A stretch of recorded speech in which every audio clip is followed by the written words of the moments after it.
Hello, everyone. It is so wonderful to have you back here at the QA Online Academy. I'm Rachel, and I hope you've been practicing your select statements. Today, we are taking our data querying skills to the next level by learning how to handle messy, repetitive data. In our last lesson, we learned how to pick columns. But what happens when those columns contain the same values over and over?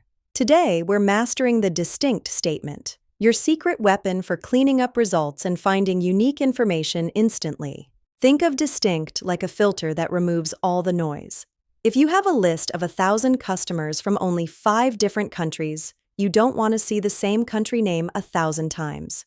You just want the unique list. That is the essence of distinct. The syntax is very similar to what we've already learned. You simply place the keyword distinct immediately after select. This tells the database, only show me one of each value. For example, to find all the different countries your customers are from without any repeats, you would write, select distinct country from customers. It's clean, precise, and professional. Instead of a long, confusing list, the database returns a virtual table where every row is unique. This is incredibly useful for verifying that your application is correctly categorizing data in the backend.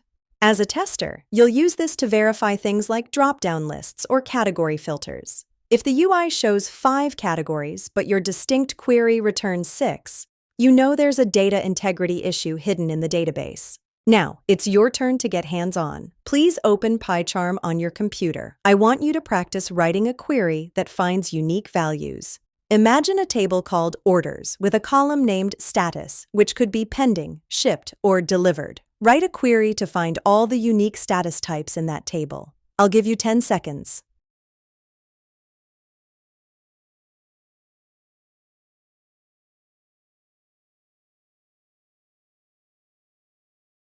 Time's up.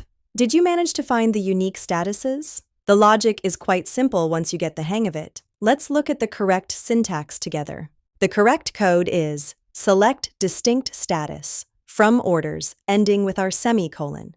This ensures the database doesn't repeat the same status over and over in your results. Great work today. Remember, the best way to learn SQL is to keep practicing. Go back to our first lesson if you need a refresher and try to write these queries in your free time. In our next chapter, we're going to learn how to be even more specific with the where clause. This is where the real power of filtering begins. You definitely don't want to miss it. Don't forget to join our website at quaonlineacademy.com and subscribe to our YouTube and TikTok channels. Please leave your feedback in the comments. I read them all. Thank you so much for joining me today at the QA Online Academy. I'm Rachel, and I'll see you in the next lesson for the where clause. Happy testing!